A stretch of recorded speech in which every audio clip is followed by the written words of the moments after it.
thoughts on the residency. Thank you for starting recording. I forgot. We're recording this just to keep as a record or to share with artists who can't be here, but we're not going to post it publicly. So each artist is going to give a short talk. I'm going to ask that participants keep their microphones and cameras off during the talk. After this, we're going to have a group question and answer period or info session where folks can ask the artist questions about their projects, or they can ask questions about the program in general. I'm happy to answer anything related to Eastern Edge, and I know Rebecca and Martha are here to answer questions about Artlink as well. The call for submissions for the next round of International Atlantic Exchange residencies is live now. So this year we're going to be able to send one artist from Newfoundland to travel to Artlink and one artist from Donegal to travel to Eastern Edge. The deadline to submit proposals for this is February 28th. And we're hoping to have the residencies take place between March and December of this year. Okay, so that is my intro spiel. I also would like to do a land acknowledgement for St. John's, where Eastern Edge is located. So Eastern Edge would like to respectfully acknowledge the land on which we gather as the unceded and ancestral homelands of the Beothuk, and that Uk-Tahumguk, known as the island of Newfoundland, is the traditional homelands of the Mi'kmaq and Beothuk. We also acknowledge Labrador as the traditional and ancestral homelands of the Innu of Nitassinan, the Inuit of Nunatsiavut and Nunatukavut. We recognize all First Peoples who were here before us, those who live with us now, and the generations to come. This acknowledgement is a commitment that we practice in action to work in a spirit of truth and reconciliation, striving for respectful relationships with all people across Turtle Island. So our first presenter today is going to be Susan Furneaux. So I am going to turn off my microphone and hand it over to her. Hello, everyone. I'm just going to share my screen here. Here we go. There we go. Okay, thanks for doing this. I'm really excited to hear everybody else's presentation. I was really, when I applied to this residency, it was kind of, should I or shouldn't I? And I'm glad I decided that I should. It was sort of pinnacle to my art practice moving forward. And I was going to talk a bit about my art practice. This is me at the fort with taking the selfie. So during COVID, I was a very traditional textile worker. I worked in natural dye, hand embroidery with ecclesiastical motifs, but not in a religious way. More about daily life and daily struggles was sort of the focus of the themes, or the natural world was often a focus. But I did use a lot of ecclesiastical techniques like silk on silk, gold work and things like that. During COVID, I kind of went back to my roots from where I came when I was a child and when I really first started loving textiles, my love affair. And it was playing with little things in the garden, like little bits of fluff. And there's a big old cotton wood tree where I grew up, and a linden tree, which is a source of bast fiber. And I played with them, not knowing what I was doing. Obviously, didn't even know they were that a linden tree was a source of bast fiber. So during COVID, I kind of went back to that. It'd been in the back of my mind for a long time about going back to working with those natural fibers that originally sparked my love of textiles. And this was some work I did in COVID. This is a piece of weaving that I did completely with moose hair, single strands of moose hair. It's very small. It was very hard on my eyes. And then this is some more that I did. It's some squirrel skin and some fish skin that I tanned, and also some moose hair.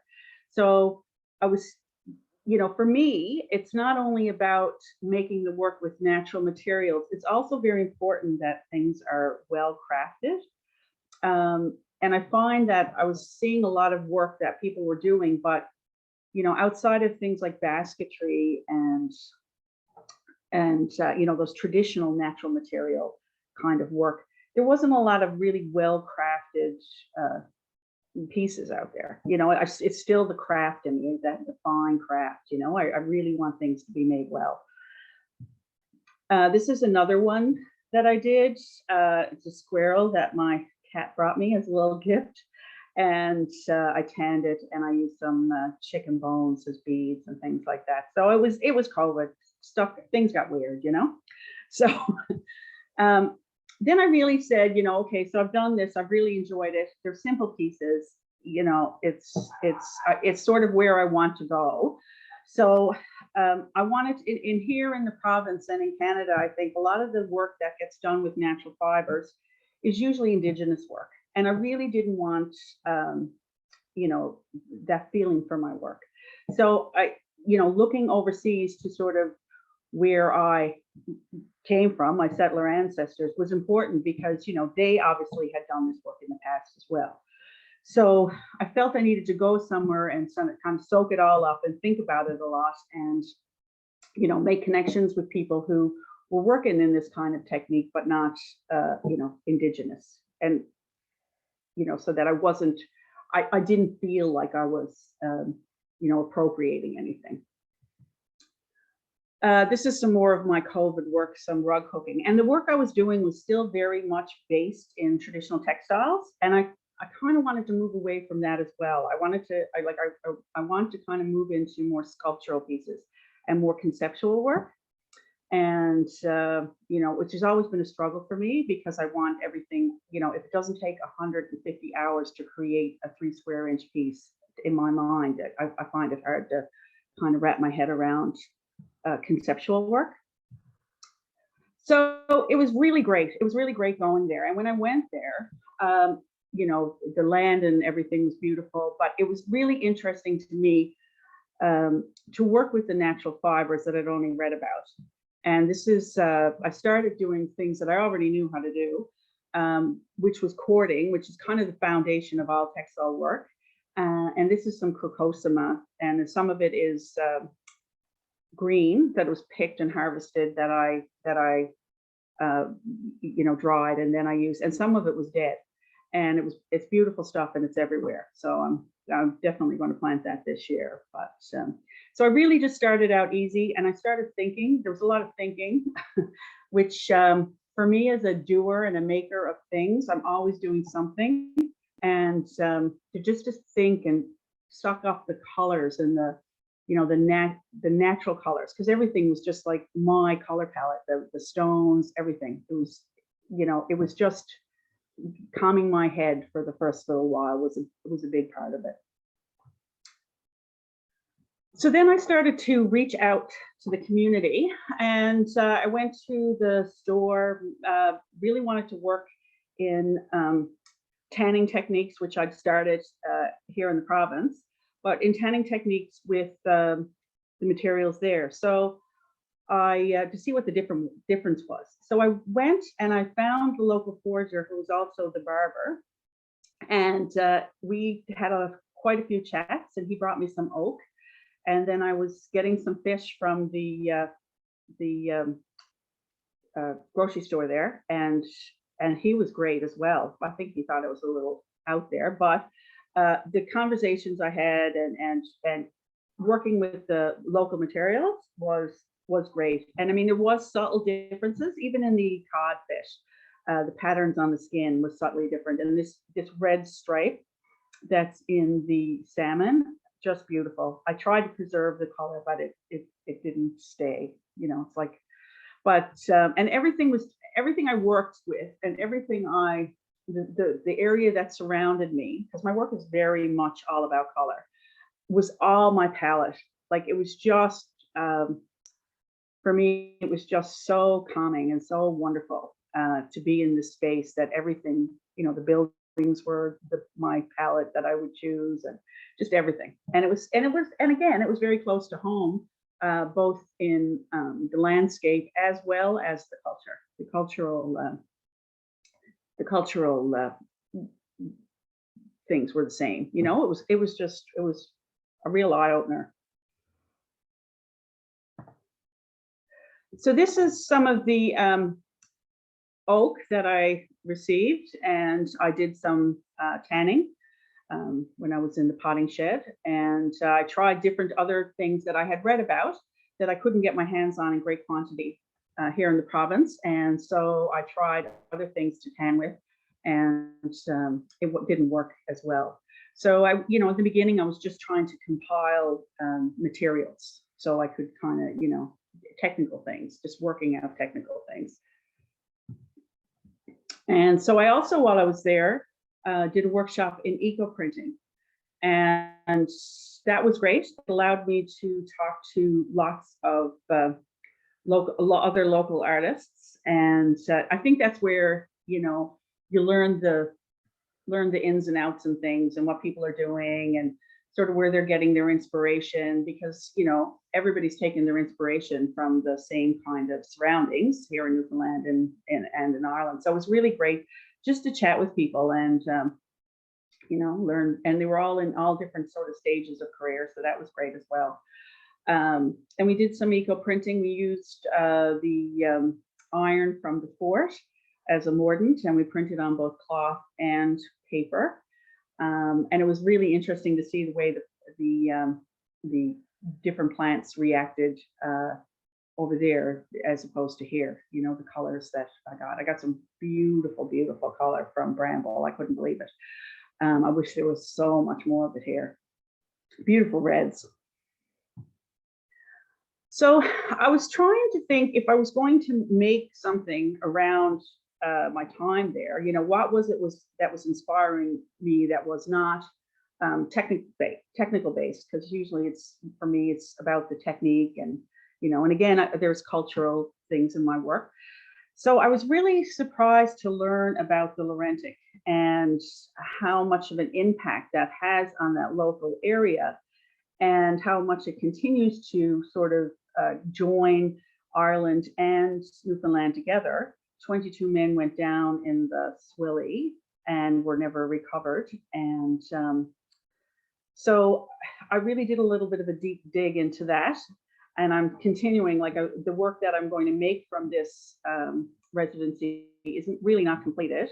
I just did a lot of research and sort of made some samples and things, but I was I've looked at it from this end of the Atlantic as well. And there's a little bit about it all, but it's not so well known, I don't think, as the losses that were taken by the regiment. And it's really interesting to me that it was such a great loss, and that I hadn't heard of it. Usually I'm in the know of such things.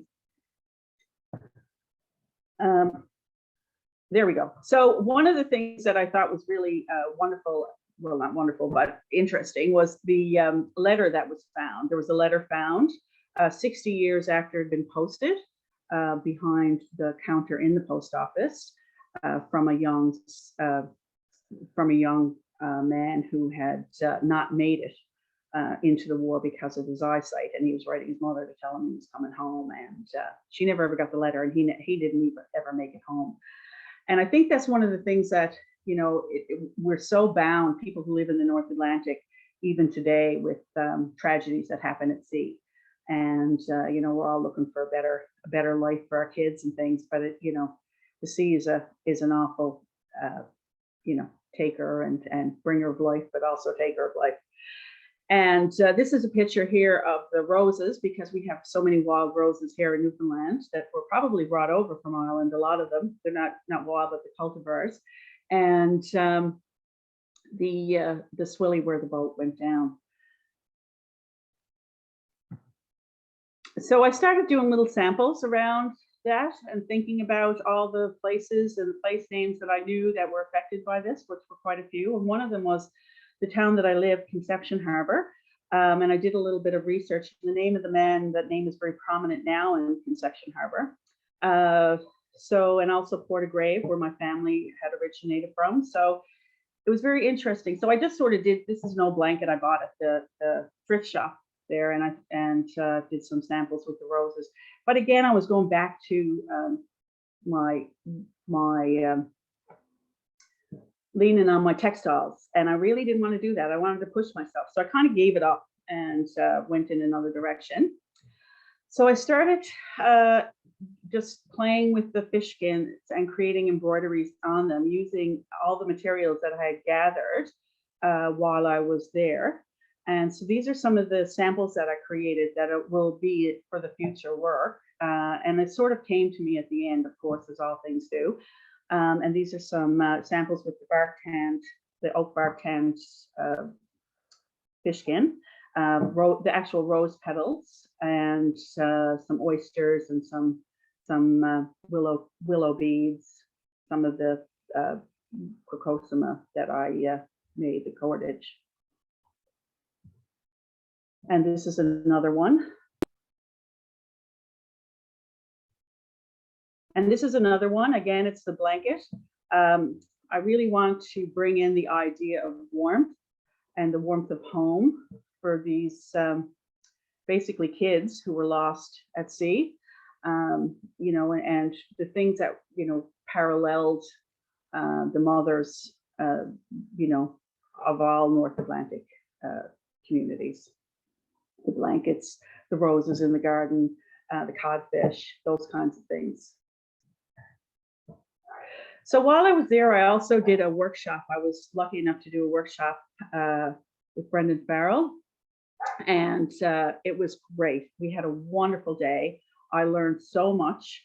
I wish we had beautiful straight willow that grew like that here in Newfoundland, but it was really great day, and we chatted a lot. And I would love for Brendan to come and visit. You know, he's with a wealth of information, and really, in that one day I was there, you know, learned enough kind of skills to continue on with, you know, the kind of basket making techniques that he showed me, but albeit with Newfoundland materials that are a little more challenging to work with than the really nice straight willow. So when I came home, I started thinking about my work, and I did start doing some more conceptual pieces based on sort of my reflections of my time here. These are two pieces that are about places that I grew up with here in St. John's. So there's the mitts and the sticky buds, and that has hair in the sticky bud pile below, because if you are any sliding in burdock, they call it at other places, but if you go sliding here or spend any time outside in sort of scrub areas, sticky buds and hair are a real problem, especially if you have dogs. And the other one is a piece of that I did about my grandparents' home. And my grandmother sort of spent a lot of time with me playing with dandelions and making dandelion chains and making paint out of dandelions when I was young. So this one is made out of all dandelions and some dogberry, because she also had a dogberry tree in her yard. So and this piece, I don't think I would have taken it on if I hadn't of gone over there and spent some time with Brendan and thinking about it, and spending all that time making cordage and just thinking, you know. So this is the piece, my most recent piece. I would like to make more work and be more prolific, but I do teach textiles. So this is a piece that I made for the 50th anniversary show at the Craft Council here. That is a response to traditional Innu doll making, tea dolls. And so this was my response, and it's all basket making techniques with spruce cordage and local materials, spruce wings and things like that. And also with gut. The face is made with cow intestine, and that was something else that I worked with a lot over there. And I actually filled my freezer and brought back intestine from Ireland, from the cows over there. It's very difficult to get here in Newfoundland, the true gut. So, and I didn't want to use moose gut or caribou gut, which is easy for me to access. But I felt, again, you know, that was kind of, in my mind, a little bit of appropriation. So I really wanted to work with the gut that, you know, would have been what my ancestors worked with. And I also found source for parchment, and I'm doing a lot of work with parchment right now. So this, yeah. So I'm just was really excited by this piece. I really like this piece. And so now I'm moving forward again. I've got a little residency at Eastern Edge in St. John's coming up this spring, and I'm going to be working with more natural fibers, and working in three-dimensional techniques. And each little piece that I do sort of brings me to a new realization. And it's all based in my time there. This is a very small piece I did. And I just wanted to thank everybody so much, for the opportunity.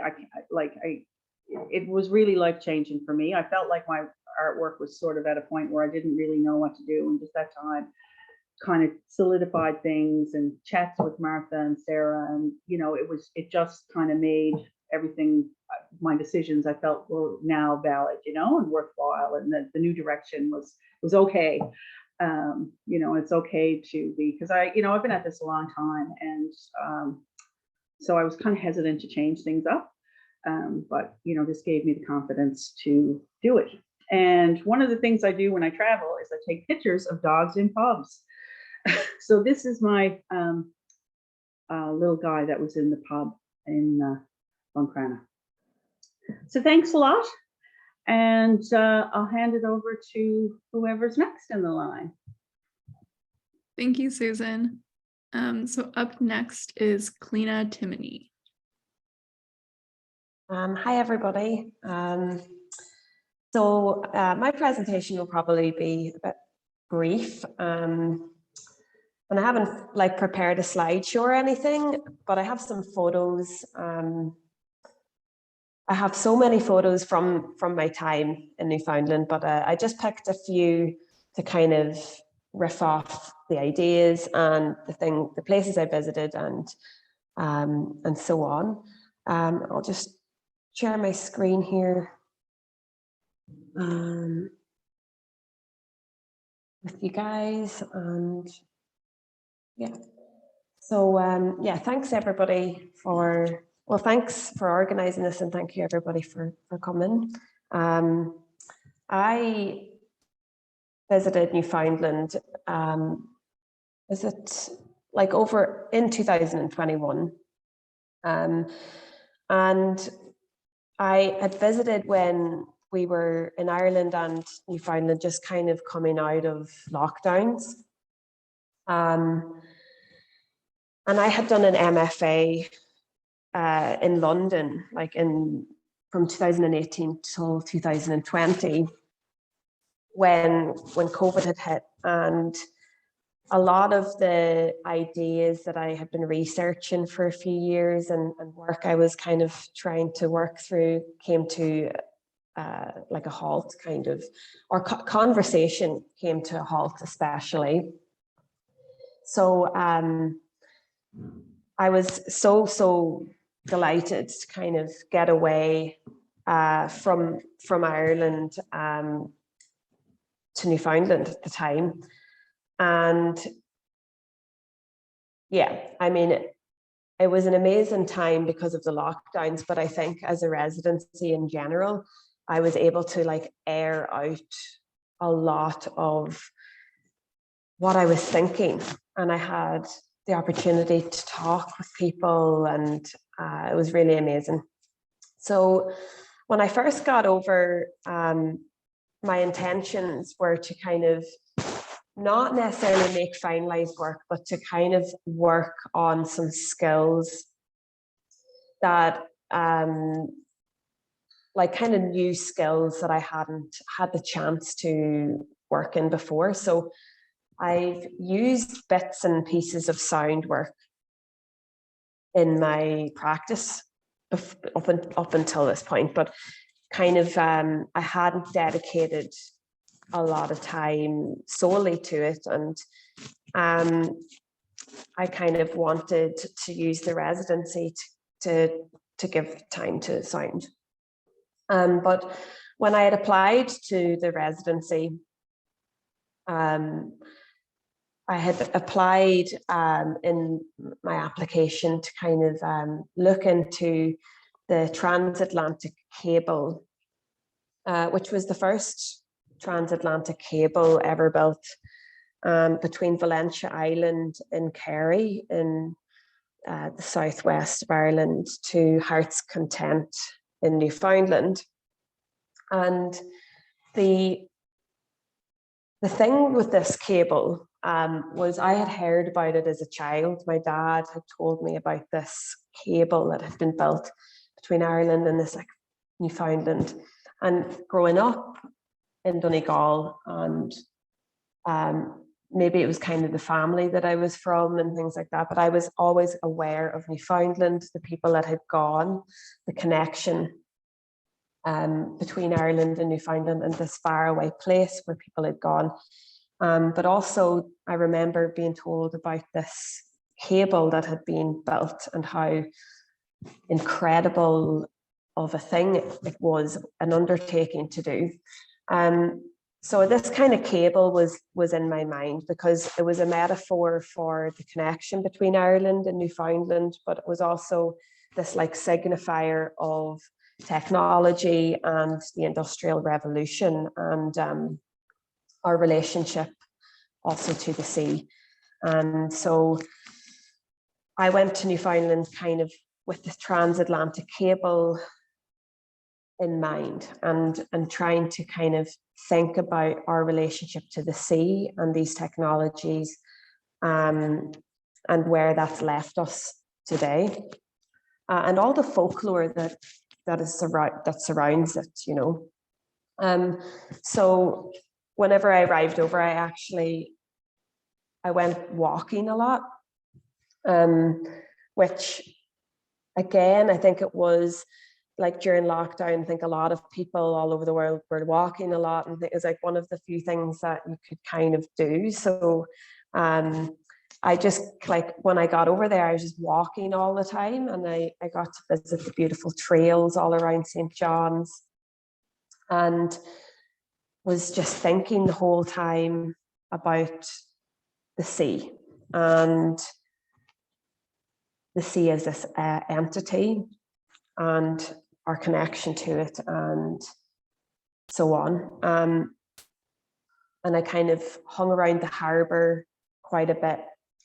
And so then, you know, after a few days of walking every day, I kind of knew that I wanted to start making field recordings at specific sites. And so I took out like recording equipment and started to record the boats, but also, like the boats and not just the sea, but all of these technologies and objects in the water and these things connecting with the water, and with the intention of kind of maybe making some kind of sound works with these ideas in mind. And while I was like taking my recordings, I was doing a lot of drawing as well. I would go back then to the studio that was in Eastern Edge, and I had a space there in Eastern Edge, and I could kind of retreat there in the evenings and kind of do a lot of notebook work, which is a huge kind of part of my practice actually. I often start bodies of work through drawing, and I also wanted to draw with sound as well. That's what I had in mind. Make kind of scapes or images from my mind through sound. So yeah, I got to visit, you know, Kitty Bitty and different sites beside St. John's. And from there then I had a MIDI controller, which is just a digital audio workstation that I just had taken over with me. And I would kind of, you know, put the sound recordings that I had recorded that day kind of through it, and would just kind of play around, like I said, like I was kind of drawing with sound and so on. So also, while I was in St. John's, I really wanted to visit the different archives and resources that were there, and I became, kind of aware when I got over there just how rich folklore is in Newfoundland, because of the different people that coexisted on this island. And so yeah, through the archives, I was kind of looking for things. I was kind of looking for things. It was kind of a good exercise for me, because I have only started to visit archives and things like that, and sometimes you're like, I'm not exactly sure what I'm looking for, but I knew that I wanted to look a bit into like dance, song, place names, stories, and so on. And so there's the amazing like digital resource that the Rooms has. So the Rooms is in St. John's, and it's a museum, art gallery, has archives. It's an amazing place. But they also have like the digital resource where you can kind of look through imagery. So I was looking for dance, and I found this amazing image. But I couldn't get a lot of information on this image, apart from it's referred to, as you can like see here within the archive, as a sculpin dance. Hey, Cliodhna, can I interrupt you for a second? Yeah. I'm not seeing like the individual photos, if that's what you're trying to show. I'm just seeing the folder of photos. Oh no, okay, yeah, no, that's weird. Sorry. Okay. Yeah, because I've been You might need to like flicking through on them. share and then share again once it's Thanks. open. I'll stop sharing and try that again. I'm so sorry. No, you're good. Let's see.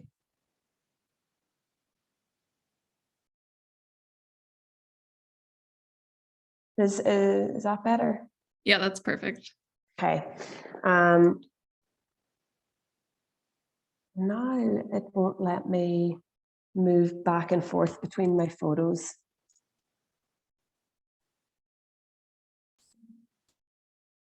I'll try it just again, just to see if I can get.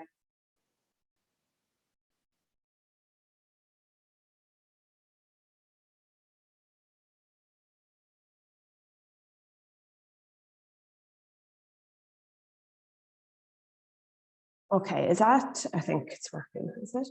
Yep, that looks okay. Can you see, let's see, like, can you see me going in and out of the? Yep. Okay, yeah. Let's, I'm just going to go quickly through the photos, just so you can, so this was the walks that I'd kind of gone on around the trails that I'd mentioned, and around the harbour. And this was like the recording equipment I took out, just like a Zoom mic, and I had contact mics that I was putting onto boats and stuff as well. But yeah, this was the image that I was really interested in the archives. But like I said, I couldn't get a lot of information on it. Apart from basically name Sculpin dance. And I think kind of there was a tiny snippet of information that said that it was possibly named after like a practice of skinning seals to sculpt, or it was, or it was either the practice of doing that, or that's the name of the skin of the seal. But like in the image, you can see a group of people on the boat, probably are also workers. And this was a dance that they seem to be doing where there's a person lying down, and they think that the dance is kind of referring to this like practice of like killing the seal or skinning it or whatever. But I was just really interested in how it connects. You've got the sea, you've got this boat, this kind of machine.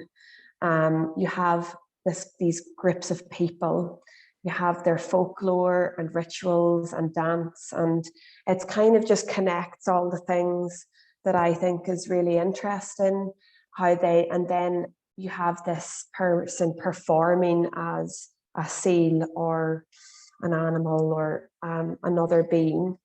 And it's just like, it just connects kind of the complexities of spaces. And yeah, so yeah, like then I was kind of, researching like place names and things like that. And I just thought you'd come across names like this, like that which really kind of I found really impactful, because they were so descriptive of the what you would experience, kind of in that space. Let's see.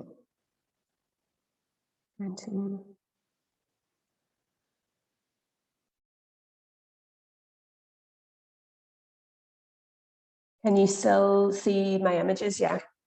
Yep. So yeah, I was doing a lot of like drawing and kind of taking photos, looking through images in the archives, kind of trying to just read up on stories and folklore and kind of myths to do with Newfoundland and the sea. And yeah, I got really kind of, there's a giant squid in the Rooms Museum as well that I became really fascinated by, and the stories of the giant squid and how little we actually know about giant squids today, and how I would like, yeah, how amazing that is, how little we know. Like, I think that's a kind of a brilliant thing. That there's still a lot we don't know, and these mysteries still kind of prevail. And yeah, so I was just doing a lot of kind of drawing. And so for me, this residency, I wasn't really intending on making a body of work, but I knew for me it would be about it was like a springboard for works that I was going to make in the future.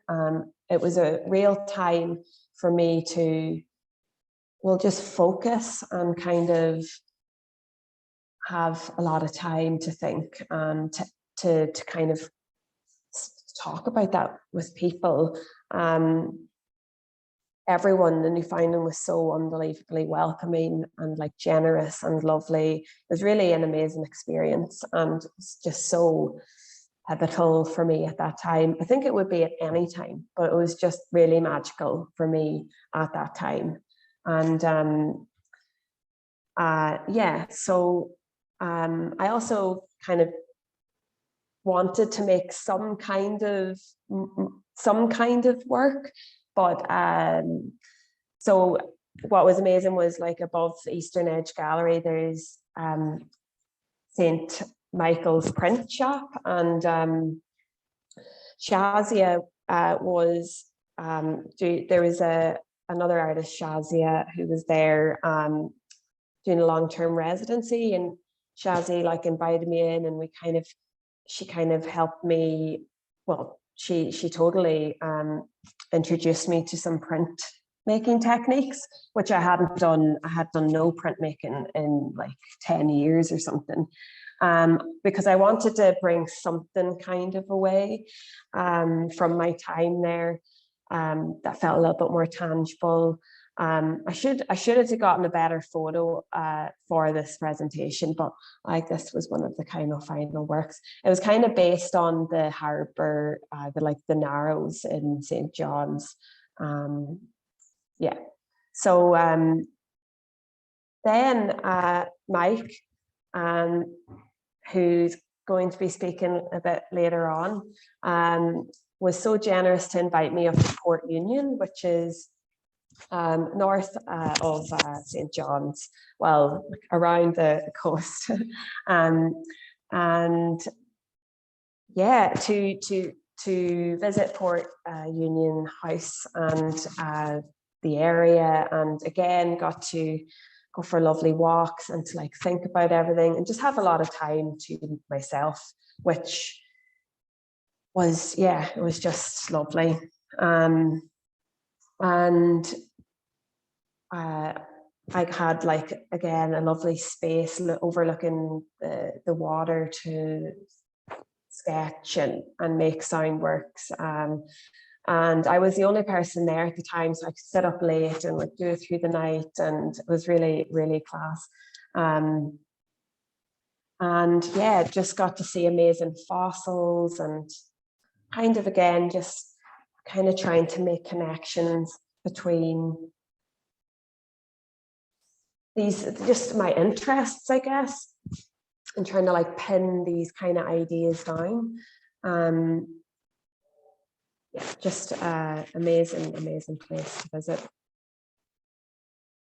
So I haven't included kind of any of the work in this folder. I haven't included, sorry, like work I've made since in this folder. So I'm going to share just like my website, because since then I had a solo exhibition that opened there just like a few months ago. All the research and ideas that I was thinking through while I was in St. John's fed into this exhibition as well. And I feel like it will for the next few bodies of work that I do, you know.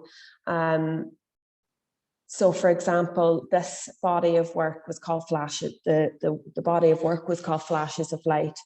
And it was about the farm that I grew up on and the connections between the animals and technologies and all sorts of things. But I had made a video work, a moving image piece for the exhibition, and it's titled The Narrow, after the Narrows in St. John's, because I had recorded, like I'd made field recordings while I was there of tires and, like I said, kind of things floating in the water, and I had morphed these sounds into a sound work, and then this sound work actually kind of entered into this video moving image work. I don't know if you'll be able to hear it or anything on the share screen, so I'm actually just going to send it into the conversation chat box, and then hopefully you guys can just, you know, watch it in your own time. But the name The Narrow as well kind of came from when I was there in St. John's. I was thinking about how like a narrow space is kind of, it's this in-betweenness between you and other beings and forms and entities. And it was just kind of an image that I had in my mind that encapsulated our connection to like other ecologies. So let's see, there's a chat box. That's the video center. I'll send through the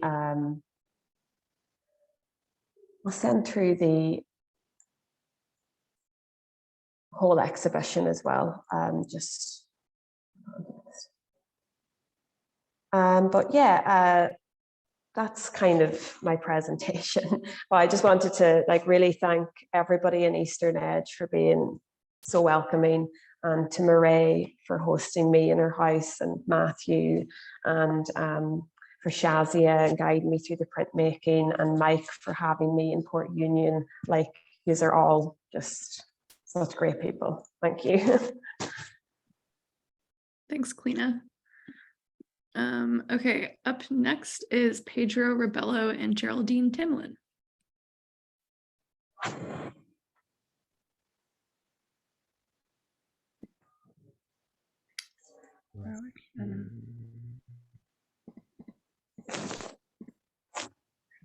Just setting up the share, so hopefully you can see that, yeah? Yep, I can see it. So hi, I'm Geraldine Timlin, and last year with Pedro, we applied for the international residency and were successful in being selected to go to Eastern Edge. So I'm interested in my own work about people and places and how we connect with place and how particular places connect with us, and just in terms of that whole deep ecology and connectedness. And Pedro, can you... My work is primarily in sound and music, and I've been involved in participatory social engaged work for quite a number of years now. So I was interested in that element through field recordings, notions of site specificity, and we've worked together before, but it was also, I guess, the first opportunity to work on a project from scratch that we, both conceived together and did the residency together, which was the beginning of the field work we're still doing. We've got some just kind of images. We're kind of working on the outcome of the residency still, because it has an element that is produced here in Ireland. But we'll show you some images, mostly from the Newfoundland side of things. Okay. So the project was called Shaped by the Sea, and what we were interested in was exploring the commonalities between Ireland and Newfoundland on like the opposite side of the Atlantic, and how people's lives are shaped by their experience with the sea surrounding them. So we went to St. John's for all of August for the residency. And initially we worked with Eastern Edge for a call out for participants, and that worked for, well, we intended for quite a lot of participants, but we found that just actually going to particular places, turning up, worked much better for us in terms of participation and recording. So on the map you can see that we started off in St. John's. This is not in any particular order. I think we went to Fairyland, and then we went to Bonavista, which we'll link in with Michael sort of shortly. But I mean, we got around quite a lot of the area, but a month is quite a short space of time for such a vast area as well. So we'd love to go back, but then we will follow on. Yeah, so I think one of the things we found is that once we arrived, just by talking to people, one place led to another through personal contacts or just through interesting communities to visit, and there was no shortage of connections. And we were particularly interested in communities who lived by the sea and whose lives were shaped by the sea. So these were the locations we ended up exploring and working with people.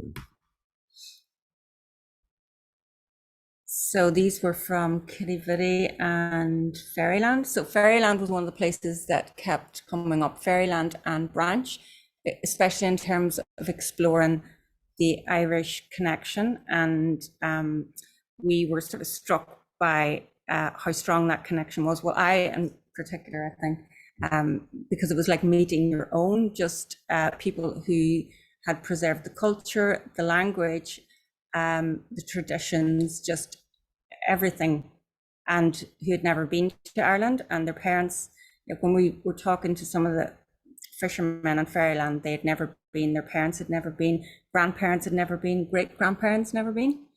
But they have these very strong Irish accents, and all their traditions are essentially Irish.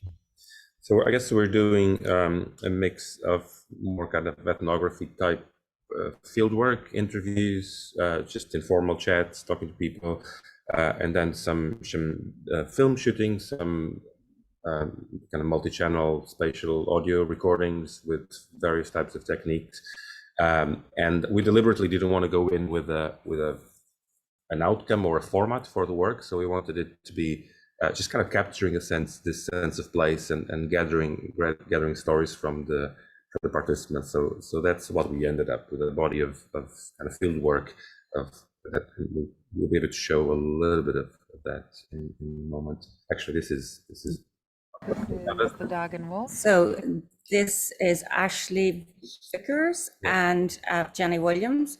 So I've been doing some research, like Cliodhna mentioned, at the rooms, and I came across a short film called Nalujuk, maybe not the correct pronunciation, Nalujuk Night, and it was a documentary made by Jenny Williams, based on traditions of the Inuits, and in particular, what I found quite scary.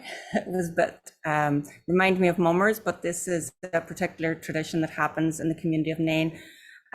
So I came back from the rooms, I was saying to Pedro, we should look for some throat singers, and Pedro would make contact with Ashley. And as it turned out, Ashley's friend was Jenny Williams, who'd made the documentary, which we didn't know, and was also a throat singing partner. So this is just a little bit.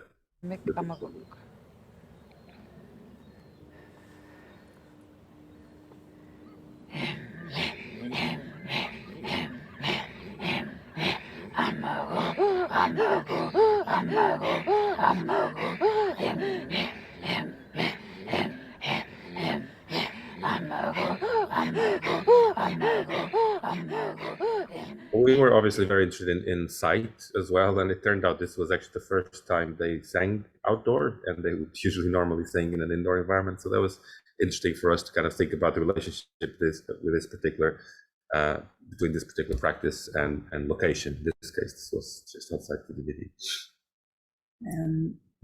There's Michael. So I had met Michael briefly towards the end of his residency with Artlink, and I had mentioned our proposal and what we were going to do, because at that point we knew we'd been selected, and Michael invited us to come and visit him, and so we went to Port Union on the Bonavista Peninsula, and we were very fortunate to be able to record Michael in his studio, and he was extremely generous and invited us to stay with our U-Haul van and had dinner and a beautiful night there. And we also explored the area, as Cliodhna mentioned, with Michael. So that was great to be able to link that connection that was already made as well, and to see what was happening in Port Union and learn about the Biennale and things like that. So an extra connection. So in terms of Bonavista, as we traveled around, we could see differences in places, and you can see that Bonavista is, there's a bit of a growing tourism thing going on there, but it also has all the remnants of the past, especially with the fishing industry and things like that. So we started looking at how we could overlay things as we'd done before in previous work, but just so we're sort of merging the old with the new, and also linking in a lot of the footage we have from Ireland. So we're trying to play about with that at the moment.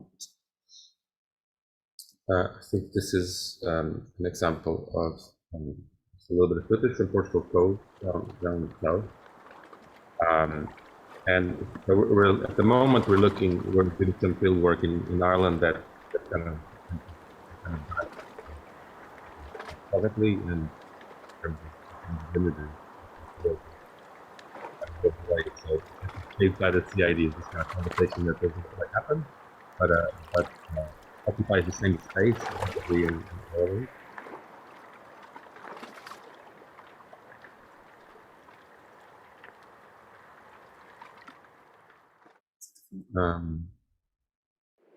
Sorry. Part of the work was trying to identify the sound marks,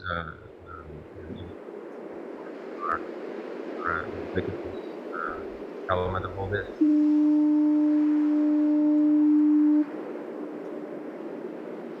Elements that are meaningful to what we use that people recognize and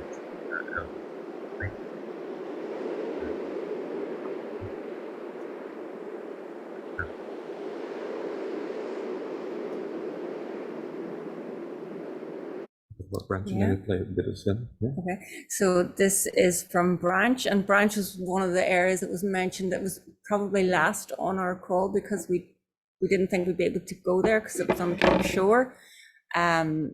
And we did, and we were very glad that we visited Branch, which is when we were in Fairyland, they would say, no, if you go to Branch, they're more Irish than us. And then when we were in Branch, they'd say, have you been to Fairyland? No, they're more Irish than us. But in Branch, there's a really strong community. And we happened to arrive at a time where there was a wedding happening, but just even the symbolism here and stuff. And we've, in the film, you'll see the sort of merge of the grottos sort of that are all dotted all around Ireland as well. But this is Dennis Nash, who's 94 years old and who is the go-to person in Branch for information. So we had a lovely chat with him, and we also discovered while we were there that he featured in a documentary that Aidan O'Hara had made in the 70s called Forgotten Irish. And he was able to, I mean, he's a wealth of knowledge, and he introduced us to his son, also called Dennis, and we'll follow on from something linked into that. But just briefly, last week at Artlink's meeting about the feasibility of arts festival, I met Kathleen O'Hara Farron, who I didn't know was Aidan O'Hara's daughter. Aidan, who made the documentary in the 70s, and just by chance I was in a conversation with someone else, but she was saying her father's writing another piece on Newfoundland, or a book, and so we're hoping to link in with her father. So that, just thought that was a nice connection. Yeah, and there was lots of love for Aidan O'Hara's visits to Branch. When there was some, when we started talking to people or interviewing people, Aidan O'Hara was the name that kind of kept coming as somebody who left some kind of mark by going there repeatedly. So we ended up at a wedding. Yeah, the wedding was happening while we were there, and everyone is involved in the wedding, which is such a nice community thing. So you can talk about the guns. And one of the traditions is a gun salute as the bride and groom pass by in their car after the church service.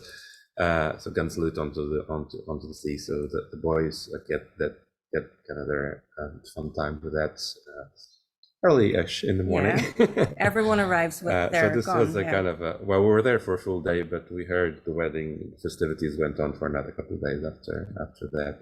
But it led us to late at night to a real sharing of poetry, storytelling, and songs. After the more kind of official side of things ended, everybody came down to the little harbor in Branch, and it was great. Not something to be recorded and used, but something that was a real experience for us, and it kind of informed some of the work that we're doing. I think there was that was Fairyland. We made. So yeah, that was we've made 2 visits to Fairyland. Our first visit, we met. So the guy here with the sunscreen is Sean Marr, and I think one is his brother. I have the name somewhere, but so he's the skipper of the boat. And when we were in Portugal Cove in the south, we rented a place, and the guy that we rented the place off knew Sean Marr's son and gave us the contact, so we were able to go back there again. And the second visit, they took us out on the boat to go digging for cod. So that was nice. We were able to report out at sea as well, and they were extremely welcome, as was everyone in Newfoundland. I have to say, I was like totally bowled over by the hospitality. But this is some of the chatter that goes on as the dish gets prepared. So, as Geraldine was saying, we didn't go in with a particular question or narrative. It was really kind of these contacts from one place, one community to the next, that provided what we now see as a kind of a backbone for the work. I know for any Irish people, like this is that accent, and it's so Irish, and even the mannerisms, their turn of phrase, it's incredible. Like they have preserved that culture, in all these areas. So one of the sharing kind of modalities, if you like, was through food. So we went fishing with them. They shared their cod and their recipes and so on. So we did the same, and we ended up as they were preparing and preparing the cod fish, cooking for them. So there's a big Portuguese connection as well. I'm from Portugal. Cod fishing, especially since the 1400s, but the White Fleet in the 1950s and so on. So we cooked some fish soup, and Geraldine made some carrageen, which is everywhere on the beach in Bonavista, and people don't don't use it. Yeah. So, but and we also did the same at Eastern Edge after our talk. Right, so we had a nice shared meal, which was another connection and a nice way to connect with people as well. So I guess we'll just wrap up by playing just a 1-minute little experiment teaser clip that tries to overlap these two imageries. So the work in Newfoundland and the work in Ireland. I think we're looking at some multi-screen type spatial audio immersive installation that I think one of our priorities is to take it to places like Branch first of all, and to show the work there before it goes into more kind of official art venues, if you like. Sure. So that's just a minute.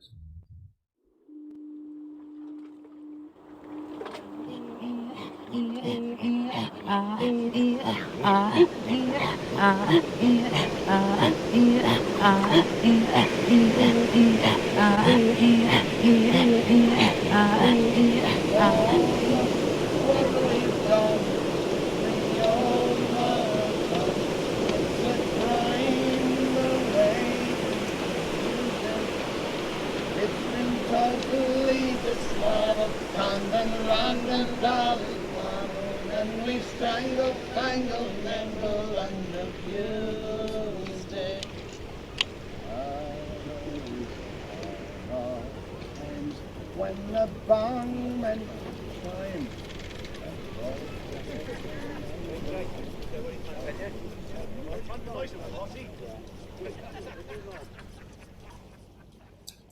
Okay, and just in the interest of time, it's probably yes. Okay. Just check the chat there. I don't know if there was problems with the presentation or not, but hopefully you got some of that. So that's us. Thank you. Okay. Thank you everyone from both Artlink and Eastern Edge for making this all possible. Thank you both so much. I think the comments in the chat were just excitement about the wedding.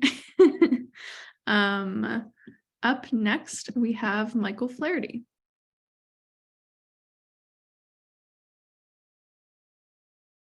You are muted. Mike, you're on mute. I think we're still sharing Pedro's screen. Oh yeah, we are. There we go. Hi folks, hopefully you can hear me now. Just unmuted. It's great. I just said it's great to see everybody again. It's awesome to see you all. It's really nice to see your work and what everybody's doing. And thank you to Eastern Edge and Artlink for hosting all of us and for arranging this event today. It's really great. Gonna jump into my pictures here. Oh, hold on, I have to share my screen.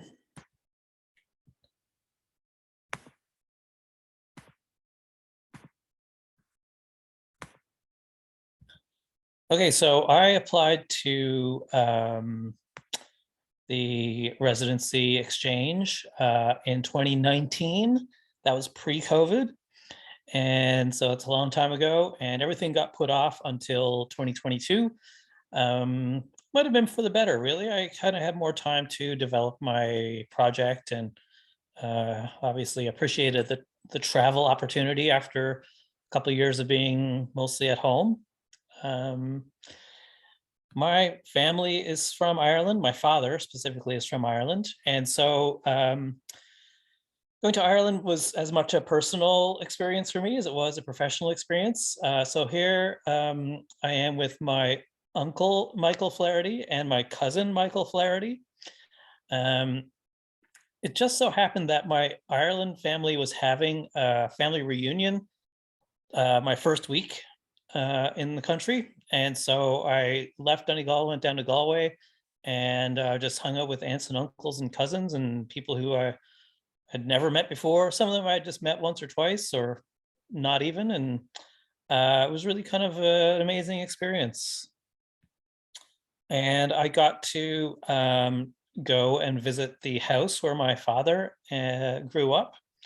And it is sort of still in the family now, but nobody lives there, but the house is still there. So, you know, kind of very emotional, affecting experience for sure.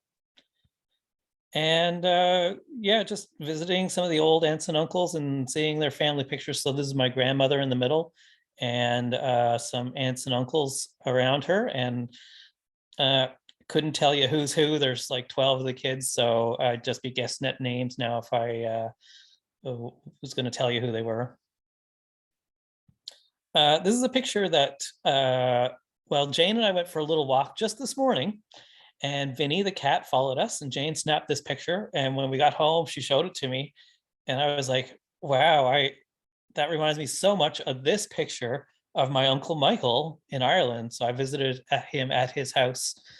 And it is amazing how much body language and intonation we had in common, even though we've never really met before.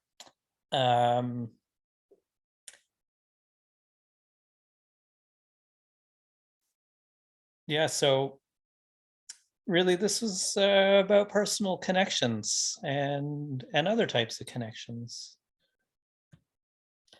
I had the fortune of being at ArtLink when there were some other artists present. So here is Roberto Uribe Castro, who and Rebecca. And Roberto was setting up this installation in one of the forts there. And Roberto and I stayed in a house together with Jessica and Swaits as well. So this is a reception for Roberto's exhibition, his installation. And here's Jessica. It was her birthday, and her partner Swaits is there on the right. And as promised, here's the picture of Lemmy singing happy birthday to Jessica. So it was, yeah, it was really great to just network with all these people and make friends. And here, and Martha's there, and Rebecca's there, of course. And I think Patricia's there in the picture as well. So yeah, lots of really, really good social experiences and just casual and talking about art. And it was so great. And Jessica's a Canadian artist in Iceland, and Swaits is her partner. He's from the Basque Country. And I've been doing a lot of work in the last couple of years based on an artifact. This is not the artifact. This is my kind of reinterpretation of the artifact. It's a pot that was found in the ocean nearby here.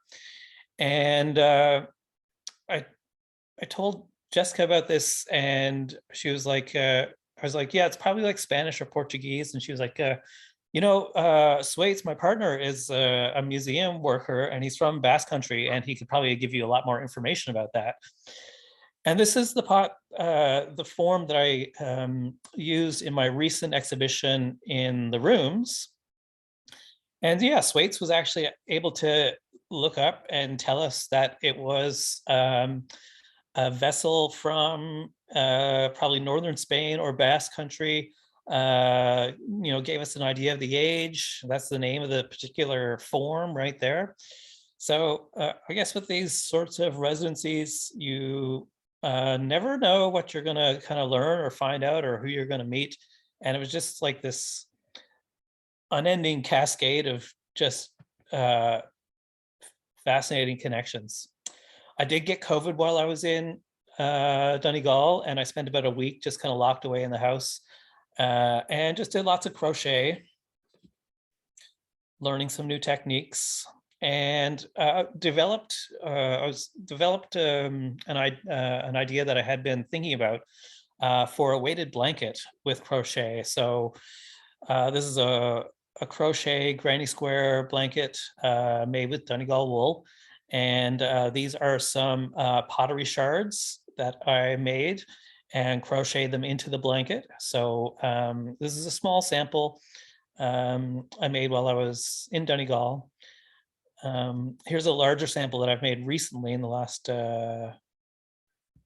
couple months. And this is actually going to be a big project now starting in a few weeks for me. I'm going to be making a full-size crochet blanket with pottery shard weights in it. So I spent a lot of the time on the beach in Donegal. I didn't work at Artlink very much. So I would go there and do my crochet there or do my weaving there. So I'll get to the weaving in a second. Yeah, like a lot of my art practice takes me outdoors, and that's really, you know, I spent lots of time working outdoors, living outdoors as an art piece from time to time. And so I really wanted to do that in Ireland. Here I am doing some knot work on my float for the loom, and just meeting people on the beach. People were stopping by and chatting, and a woman and her partner came and they were just like, "What are you making?" And she said, "Oh, I've got some wool. I'll bring you over some wool." And she brought me some wool, and that's what you know, some of those pieces were made out of. Also, I spent a bit of time just in the pub with my crochet and just meeting people. And there was a Flaherty's bar in Cliodhna, and I took out my crochet and started working. And the guy who was there was like, "Oh my God, my mom is a big crochet maker. I got to go get her." So he went and got his mom, and she owns a little shop out behind the pub. And she brought out some of her crochet and showed me. And we connected over that and had a beer together. It was pretty fun. Here's some pictures from Artlink. In case anybody's never been there, there's a gallery and a pottery studio or sculpture studio. And there's also the potting shed, which is kind of a bunch of things. And then there's this community garden. And I'm a bit of a gardener, and my partner, Jane, is a gardener as well. And we're also slowly building a community garden here in Port Union at Union House Arts. So I was really in love with this space. It was a bit early in the year for much to be growing there. But one day, Rebecca and some other folks came, and we all just did a bit of a cleanup there one day. So that was kind of nice. And I can't remember this woman's name. Is her name Caroline? Anyways, I think that she was doing these crochet pieces and doing some like yarn bombing things, maybe in other locations as well. But these beautiful crochet pieces that were just kind of hanging outside in the garden.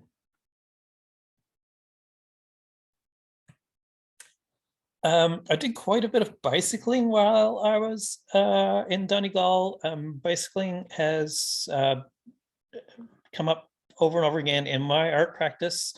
And in my, you know, I didn't have a driver's license for most of my life, and just decided to bicycle everywhere instead of traveling by car for the most part. And, you know, I did a big traveling bicycle art piece where I visit art galleries and set up a bicycle repair shop so people could come in and get their bikes repaired for free.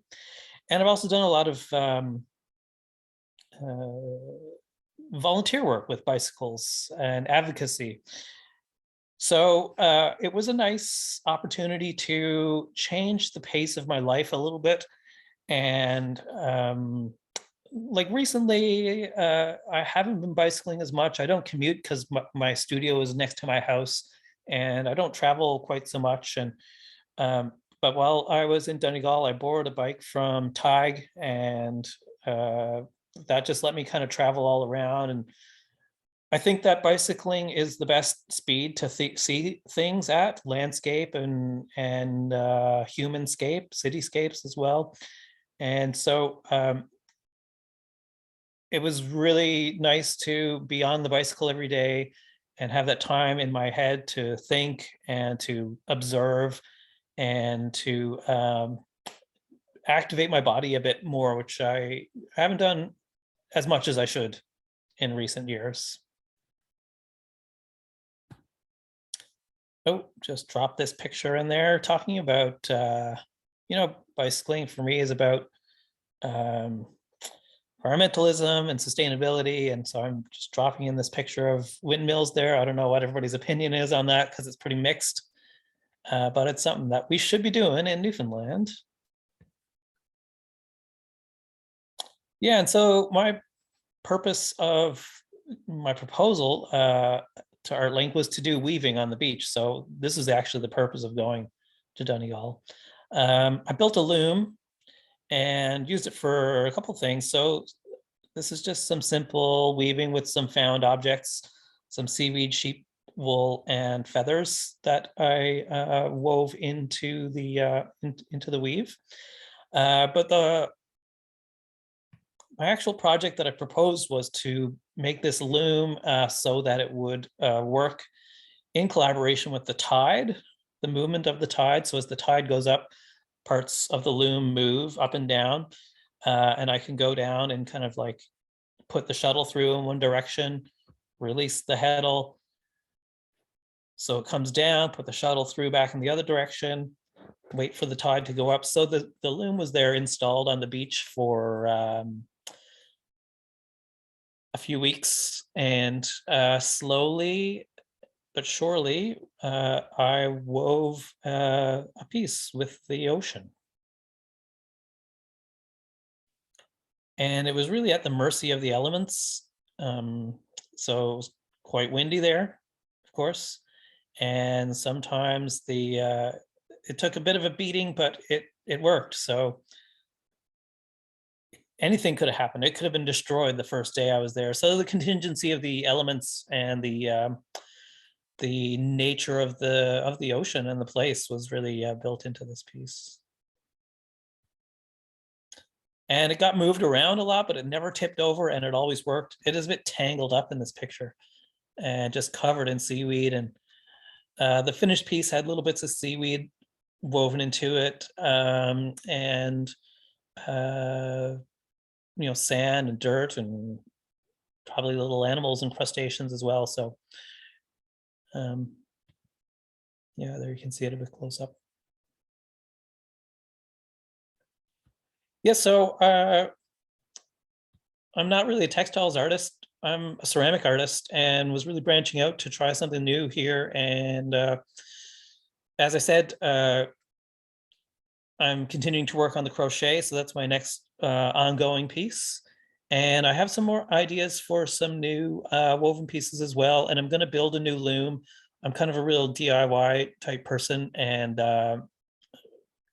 this loom it worked, but it wasn't super practical. Not that it has to be practical, but I have an idea for a new loom. So that's what I'm going to be doing going forward. And I think that's it. Right on, thanks. Thank you, Mike. Okay, so last but not least, we have Kym Greeley.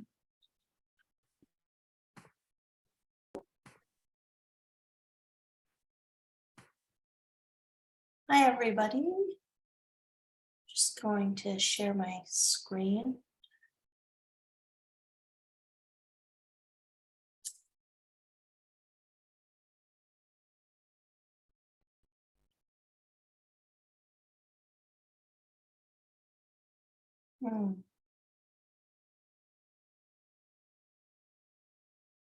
Can you see that, Ashley? Yeah, I can see your window. I think you need to press the slideshow button, not the share button. The slideshow button. Where's that? Okay, I can see. So share your screen again with the Google Slides.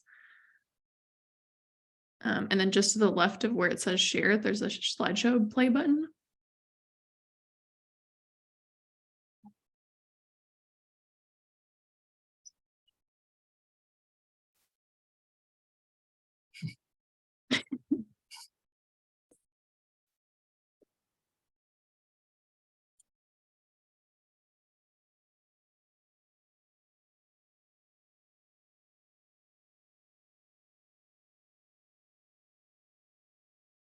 Can you see that now?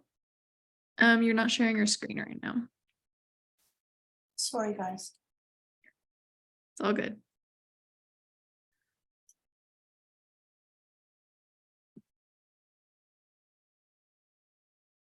How about now? It says it's loading. It's the same thing that happened last time, Ashley, where it's like your screen is paused. No. Are you in a Google Chrome window?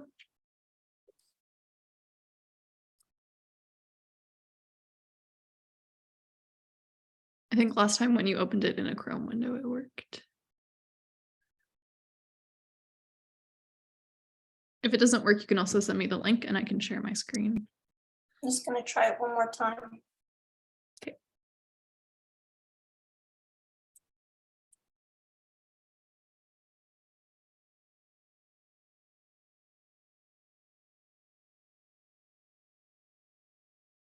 Sorry, guys.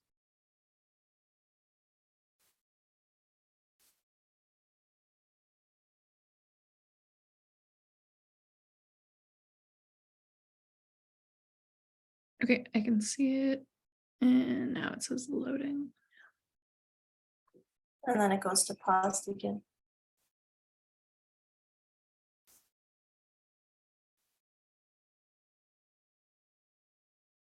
Okay, just give me 1 second. I'm gonna open it up in the new.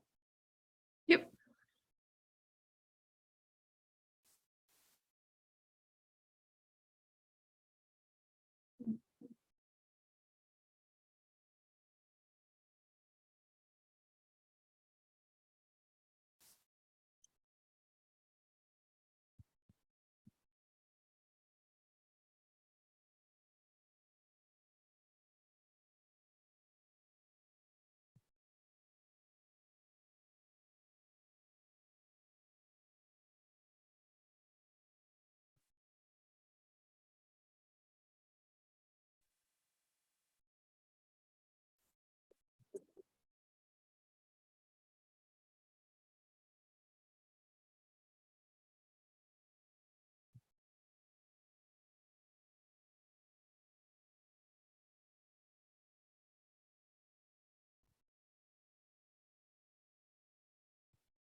Working.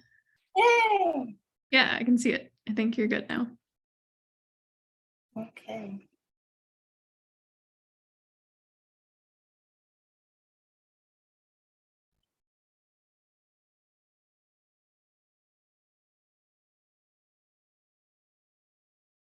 I'm not sure it's checking. So yeah, I went to Ireland September 10th to October 10th this year. And traveled from Newfoundland to Halifax to London, and then flew into Belfast where Geraldine picked me up at the airport, and I went to Derry and rented a vehicle and then drove to Buncrana. So by the time I got to Big Hill Cottage, it was a bit of an ordeal, but it was so lovely to arrive in Ireland. So I kind of splurged and rented this big cottage. And because I wanted to, when I was in Ireland, really have the feel of being in Ireland, which I didn't realize that just being in Donegal, everything is kind of Ireland. It's not, modernized like St. John's with dollar stores and McDonald's at every corner, which was a real treat. And as for Mike's presentation, there was also lots of rainbows in my pictures as well. I think sometimes I would come out and see like 3 rainbows a day because the sun would come out and then it would rain and then the sun would come out again.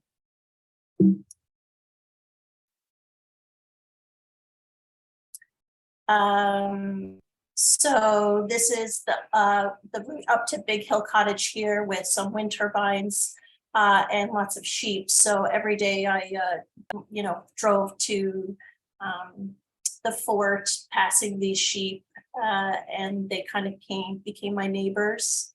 I also didn't have my driver's license for a very long time until I was in my 30s. So being able to see Ireland and to be able to drive and be independent was really important to me. So I also splurged and rented a vehicle, which was really fun to have the experience of driving on the other side of the road and on these little tiny narrow roads. It was, we'll say, it's very exciting. The bramble here in Ireland is, what we call blackberries. And so when I was there was a lot of blackberries. And so I did a lot of the picking of blackberries, which gave me lots of time to walk and think and get to know, the land of where I was. So I was sort of just outside of in the town of Buncrana, but the drive from my cottage to the fort was about 23 minutes, which I absolutely loved. And as you can see, the landscape looks quite like Newfoundland. This is the fort here. Here's the art gallery. This is Artlink. And then this here is the potting shed, which is where my studio was, where I was kind of based out of. And these are all the different buildings that are on the site, which if you're in St. John's, it's a little bit like Cape Spear. And then there's this little hill which you can climb up, which I did kind of every day. So this is the potting shed here and inside the studio. So I set up in there. That was also a shared space with like ceramic workshops and dyeing and the gardening community. We used to meet once a week to garden. And this is the space coming out of there. So I would kind of walk up on the hill and every day took the opportunity to look through all the different forts and the structures that were on site. I didn't really have any idea of what I was going to do in Ireland, as per all the other participants. Just kind of keeping an open mind and seeing what I came across was really kind of important to me. So these are some of the bunkers that are very derelict, and you're not really supposed to be in a lot of them, but you can go in and meander around. And I kind of just came a little bit obsessed with the structures on the site and thinking about what they were now and how they were kind of inhabited by these ivy and bramble and kind of being taken over by vegetation. And then I was also really interested in a lot of the structures, not only on Artlink at the Fort Dunree, but on different sites around Donegal. Like the hearth was always sort of the last structure of the space or the home that was standing. So I was thinking a lot about that. So on top of the hill, you can look over at Crummy Bay, which is where Mike Flaherty hung out a lot at, I believe. And so I did also spend some time on the beach, reflecting and thinking and just kind of acclimatizing to leaving Newfoundland and coming to this other place and what that meant to me. So collecting and finding things, which, I'm always obsessed with beach treats, feathers and snails and rocks. They also have a museum out at the fort, which, is small, but I found kind of a little endearing as well. And there was some information on the different shells, the limpets and the razor clams. And so this is the fort itself. So this here is the potting shed, and this is Artlink down here. And so each day I kind of went in through each of these and got to know each space. And I think it took me 3 days to find the squash court, which I'll show you in a while, but everyone kept saying, you know, you have to find the squash court. So these are the spaces.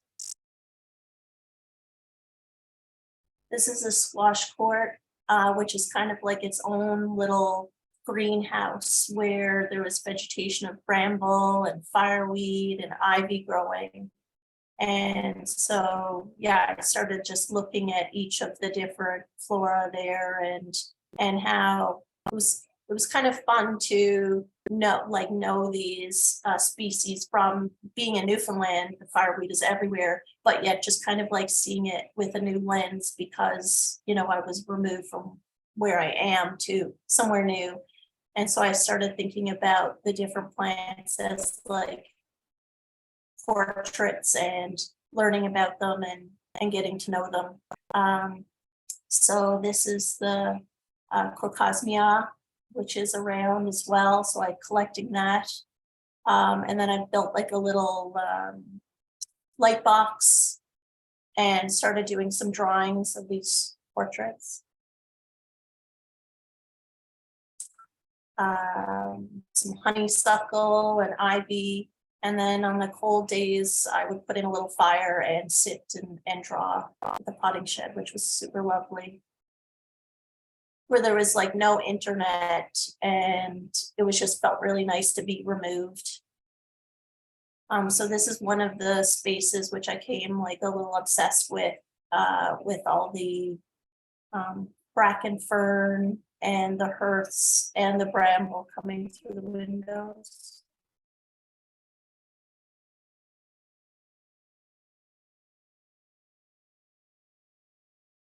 And so these are some drawings that I'm doing now that I'm back, which are, you know, this is the back wall of one of the buildings. And so just doing these portraits of these ivy.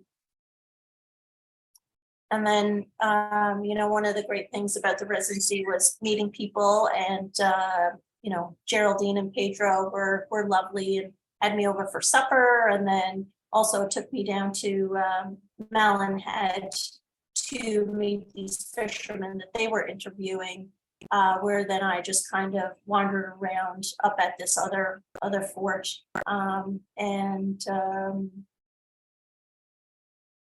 Yeah, did some foraging and just looking at the buildings that were around and went to Ballyliffin and had a fish supper, which is what we call fish and chips here. So also the other thing that was lovely was Rebecca worked really hard to connect me with the dairy print workshop, which was in Derry. So I drove from Buncrana to Derry, which was about a half an hour and also a lovely drive. And this city is absolutely magical and so much fun and filled with so much culture. So this is Derry. And this is the dairy print workshop here, which is a little hidden space. And this is Paul, who is not sure of his title, maybe director, but it's a members only print shop. And so they were lovely enough to open their doors to host me. So Paul would stay with me while I did some printing and they gave me some screens and I did a little print edition. And he also schooled me on how to make some fun separations, which after being a screen printer for a million years, I didn't think I could, you know, learn something new, but I did, of course. And this is their beautiful print shop. And these are some of the prints that I did. So the bracken fern, one thing I was really excited about was the hedgerow and all the different types of vegetation that built up the hedgerow. So they don't have fences there. The hedgerow is the fence. And kind of learned about how the hedgerow is the space where animals and rabbits and move from you know, one piece of property to the next, and that's sort of their safety space. And so just kind of thinking about all the different types of vegetation that grow together in this mess of a fence, we'll call it. So this is bracken and some honeysuckle screen print, and Kara, which is a printmaker there, also came and stayed with me while I printed. So also having a vehicle was very helpful for exploring, the rest of the peninsula, which is kind of equates to Newfoundland and Fairyland, and kind of going down around that way. This is the same kind of thing here. So I went up to Malin Head, which is like basically Signal Hill in St. John's, and traveling to Inch Island to see Inch Castle. Inch in Irish is island, so island, and some razorhead clams. Being on the residency, you also got to be part of workshops. Martha, Geraldine doing some eco printing, and hosting some really nice workshops about the environment and meeting new artists and community members and hanging out, which was lovely. Also meeting other artists. This is Sarah Duffy, who was there coming back to finish one of her residencies from London, who then I met in London after my residency. We hooked up and had supper. And I think one of the greatest things about doing residencies are the people that you meet while you're on your residency. You forge these friendships that, can last forever.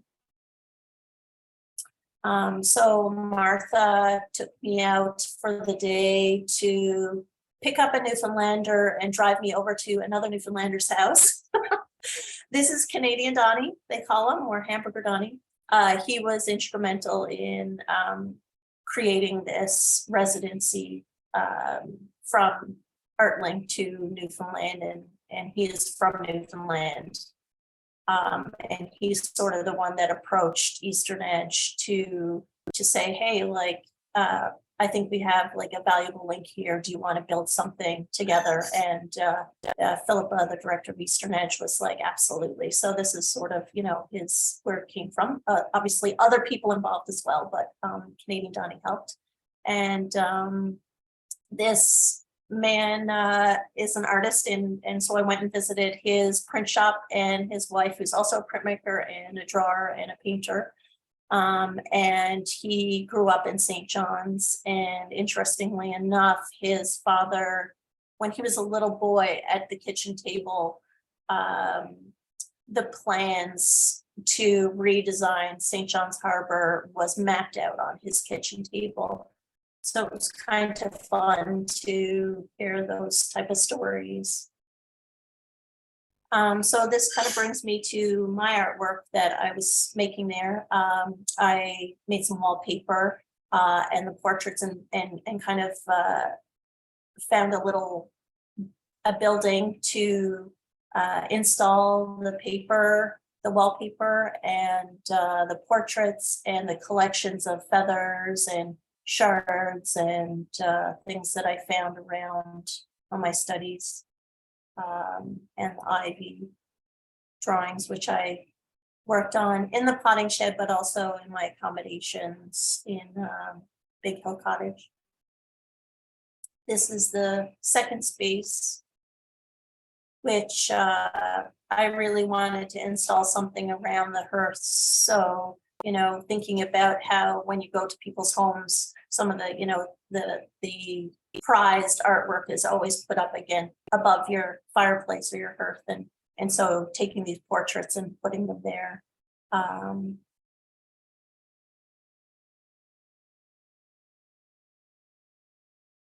This is the honeysuckle.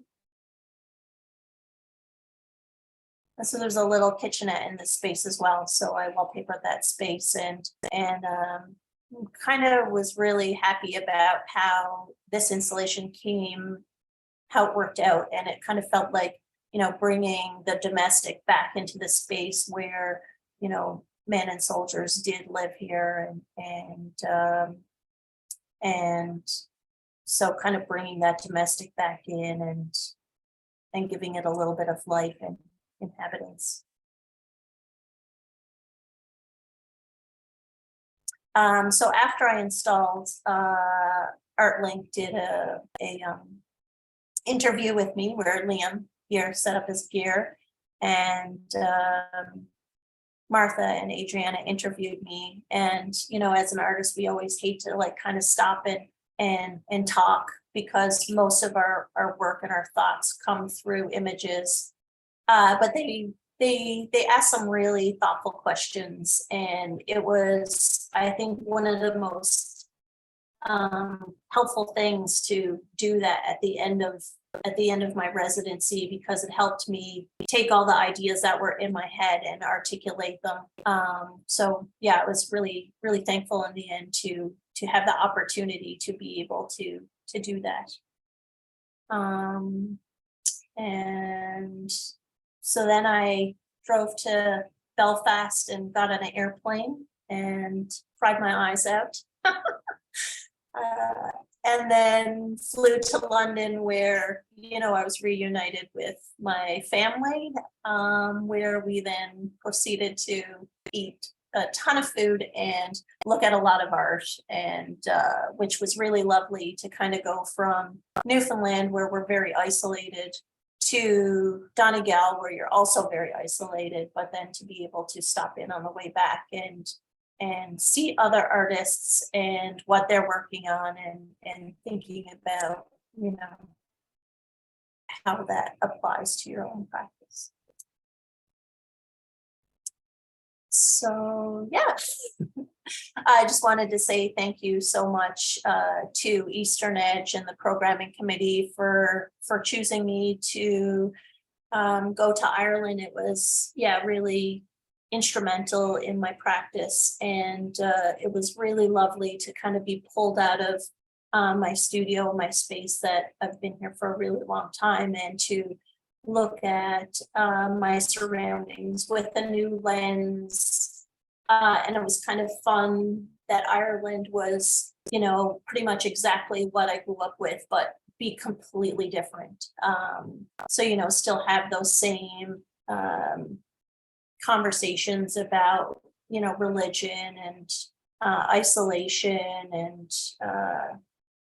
and culture, and then to just think about your own culture in reflection to that. And so yeah, thank you. Thanks, Kym. You're still sharing your screen if you want to. Perfect. So we have a little time left for questions. If audience members want to turn their cameras on and pop in. I think there might already have been some questions in the chat. I think Rebecca might have answered a few. Okay, can I talk? Yeah. Yeah. I just have to say that was just wonderful. It was so good. I really enjoyed it. I got called away because there was a guy at the front door selling tickets for the music festival. So he chatted to me for a bit, so I missed a wee bit of Mike's, but it was so good. And one of the things I want to say is thanks to Kym for acknowledging Don McNeil and his involvement in this and the whole Laurentic project that he's involved in. And also that, and Rebecca had to, oh no, Rebecca, you're still there? Because I know David Lemmy, her wee boy, is getting really bored, so she has to duck out. But one of the things I think is that we, through this project, since it started, since Mike was selected, I think what we've realised is it's not just the artists that that have really benefited from how their practice has moved on, but also like Artlink. I mean, I don't know what Eastern Edge feels, but Artlink, I think at Artlink we really feel like that we've learned so much and that we've evolved so much from doing this. Like, it has affected our programme and our approach, and it's been brilliant, absolutely brilliant. Yep. Yeah, I think we feel the same way. And I agree, this talk I think was really important to like see everyone's project in context with each other and see like overlaps in themes and in like experiences of place. So that was really nice. Can I just ask, I know we said at the start that it was being recorded and we would only share with people, you know, when they, like, say somebody got in touch. But I just think this is a really important document, and I wonder if we could just share it if the artists are happy with that. Yeah, if the artists are happy, I'm happy. Because I think it's lovely. I think it's a really lovely thing. Yeah. Okay, we'll put it on our YouTube page and Yeah, I'll send you a link. Brilliant. Yeah. Well, I think one of the most beautiful things about Martha is that she is really thoughtful and supportive, and is like really good at giving you time to like think and to create, but also really good at pushing you to put your work out there and your thoughts out there. And so, yeah, it's I think, you know, there's always this notion of like, when you go on a residency, what are you going to make? How much are you going to make? This pressure to have ideas and pressure to produce or to come up with some brilliant thing, which when that pressure is there, quite often nothing comes out. So just yourself and Rebecca were really kind in letting us, you know, do nothing, which is just basically having that space to think and wander and, you know, look at the fort and Donegal with our own lens of how we see the world and to create. And but then also when we were wanting to create and make things or reach out and meet people, you were there to also facilitate that. So it was very valuable. Thank you. Good.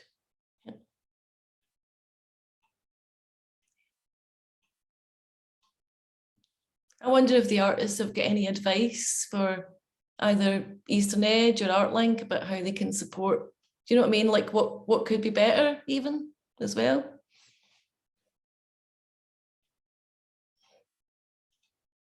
Yeah, I think that knowing that, you know, making objects and work is, you know, not the first thing, but maybe having the time and space to think and conceptualize and realize is the primary goal. And but obviously we're makers, so needing to make while thinking is also really important.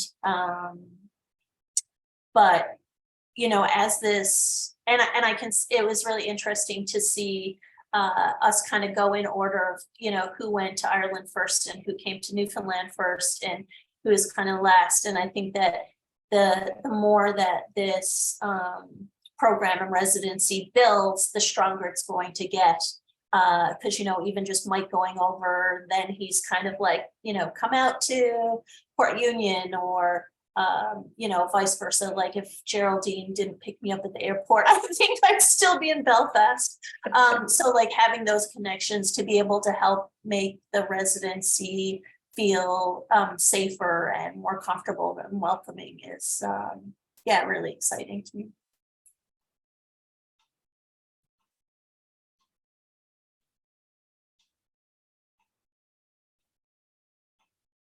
Okay. Does anybody have any questions of the artists, or are they all unmuted now? Oh, no, they're all muted. I think they can unmute themselves if they have a question. They can also type in the chat. Okay. We got. If you think of questions later, you can also email us. And you can also reach out to me personally on social media if you have any questions or want to have coffee or tea. And sometimes that's, you know, a fun way to meet people and also learn things. I just have a quick question. I'm Nicole here. Is there any flexibility with the dates? I saw that you're looking for, I think, was it March or May to November, December? Can you kind of, if selected, can you sort of pick a month, or how does that work? Yeah. I suppose it's just that you kind of think, who wants to be here in December? That's all. Yeah, but no, it's totally flexible. Yeah. Wonderful, thank you. Yeah. It's the same on our end too. We're open to like any period of time within March to December. But again, it's nice to come here in the spring or the summer. Or like early fall. Yeah, I was there till October 10th, and the first 2 weeks of my trip in Ireland was absolutely gorgeous. And then the last 2 weeks, it pretty much, rained like 4 times a day and got really cold. And yeah, I couldn't really work in the potting shed anymore. Like the fire was good for the first 2 weeks, but after that, and even in my accommodations, the wind was blowing through the door. So I think that, like, weather wise, it gets a little bit harder to make work in the potting shed. I know, but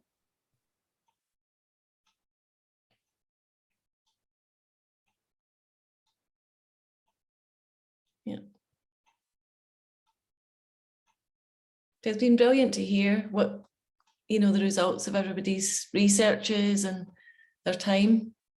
I think it's going to be interesting to see what happens next. We're working with Cliodhna again on a project this year, just a small kind of project, but it's quite interesting because everything, like Cliodhna was talking about the sea all through our talk, and the project that we are doing is about the sea. Sea Change it's called. So it's a kind of 1 week residency project. So she'll be working with 3 artists from Donegal and 3 artists from the kind of north coast and over in the north of Ireland. So yeah, it's and that probably only us involving Cliodhna, and that probably only happened because of this program as well. Yeah.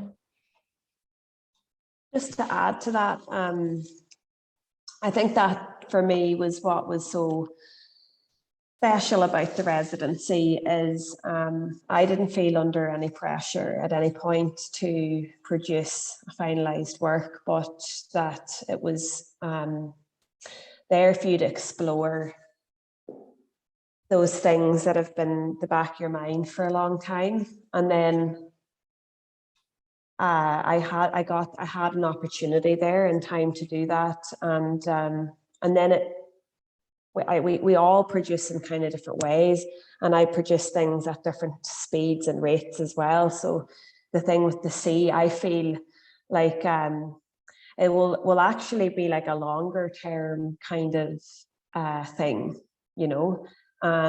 but it's actually given me as an artist that confidence, do you know what I mean, to confidence to kind of follow through in something at a different rate, and slowly and kind of build it up and to keep coming back to it. And it just gave me a lot of confidence, and it was great.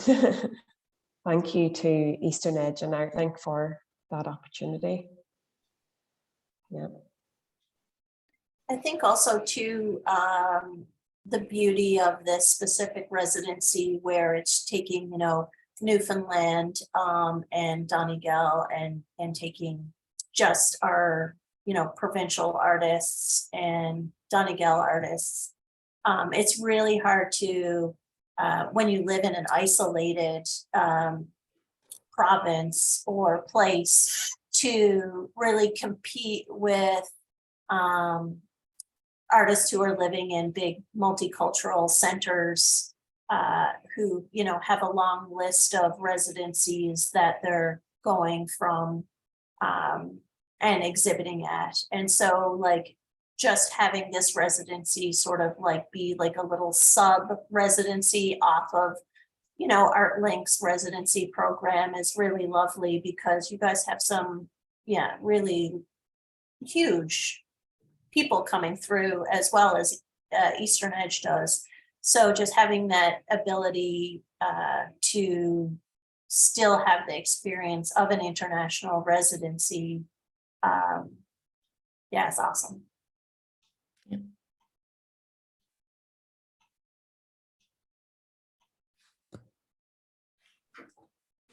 Hi. Oh, go ahead. Sorry, Sanjeev. Oh, sorry. I don't know if I missed this. I left for 5 minutes and I came back.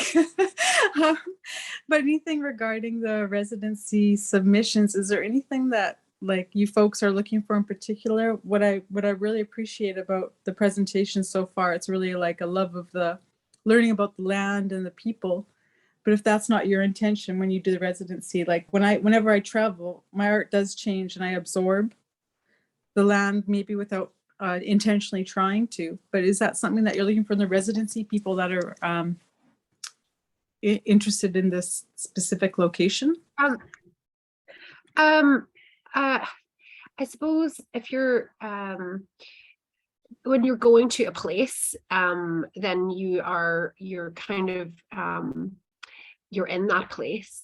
And the Artlink residency, it's not like we've got, you know, like some of these beautiful residencies where they've got like these super duper flashy studios and galleries that are like well heated, and you know, you've got all the resources that you could possibly need, and you've got like all the shops that you could possibly need for all of the supplies that you could possibly need.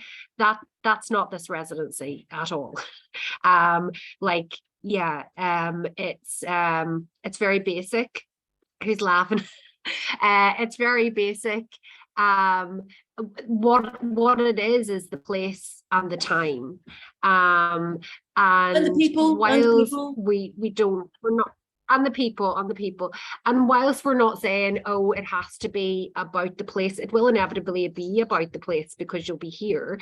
But yeah, we're not looking specifically for any kind of artist, if you know what I mean. Like, we're not looking for like a painter or somebody who's interested in architecture, or somebody who's you know, that's not really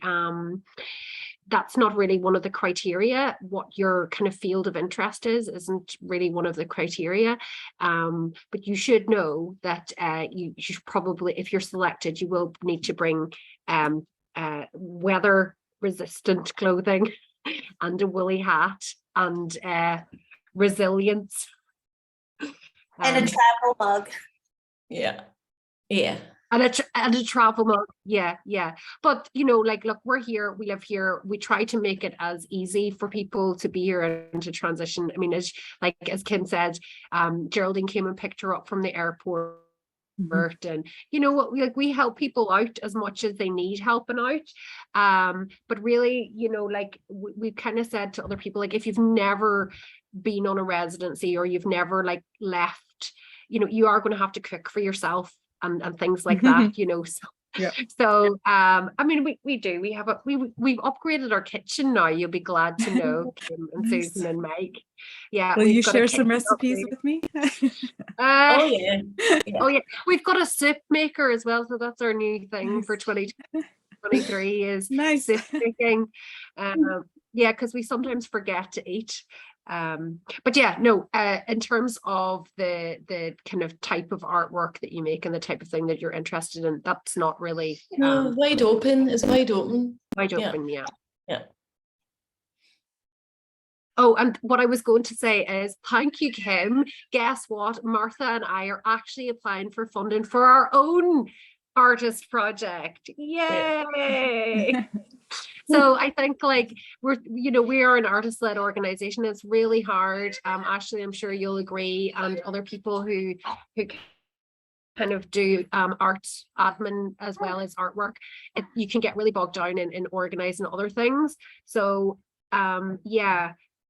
A few of the artists who came last year were really like, you have to make time for your own work. So thank you, Kym, for the other thing is, actually, when we did the, you know, because we've been doing this consultation about the idea of a biennale, potentially maybe, but an art festival in Inishowen, inspired again by this project.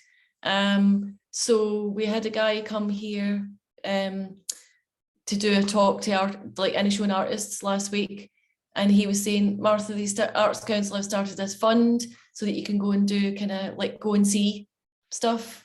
So anyway, people keep encouraging Rebecca and I to go to Newfoundland and actually meet people and go around and tour around and just embed these ideas we've got and strengthen this connection. So maybe this idea of an art festival will help us to strengthen that too. So beyond the residencies, there could be that. Yeah. We should do a staff exchange where you come here and run Eastern Edge and I go there and run Artlink. You know, it was funny, like in the middle of the talks there, I was remembering like when I used to teach in the art college in Sheffield in England, and we used to do this. There used to be this thing that people would do is they would do staff exchanges to different art colleges, and it just came into my head. So it's funny you should say that. Yeah, that was one of the things we did, and it's amazing what you can learn just from trying on somebody else's shoes. Yeah. I think that, Philippa was talking about that, but then like getting you guys over here and Eastern Edge going over there, but then, with COVID happening and babies and stuff. But, I think that post-COVID, I mean, we're still in it, but I think that, we can kind of kick off and start rolling. Yeah. Well, I just want to say thanks to everybody for all the effort they put in. Everybody was going, like Cliodhna started going, oh, I won't be talking for very long, and then she talked for 20 minutes. So thanks a lot for all the effort. I've found it, like for myself, even if it was only me and the artist, I would feel like it was a successful meeting. If it was only me and like us on Eastern Edge and the artists, it's been really good. I've really enjoyed it. Yeah, thanks. Yeah, thank you all. And thanks for everyone who came and listened. I guess we'll finish it up now because we're just after 3. But if you have more questions, if you have questions about the application process, you can email them to Eastern Edge or Artlink. And yeah, most of the artists expressed that they would be happy to talk more about it as well if you want to reach out directly to them. Yeah, okay, thank you. Bye. Thanks. Thank you, everybody. Thanks so Great much. to see you. Thanks.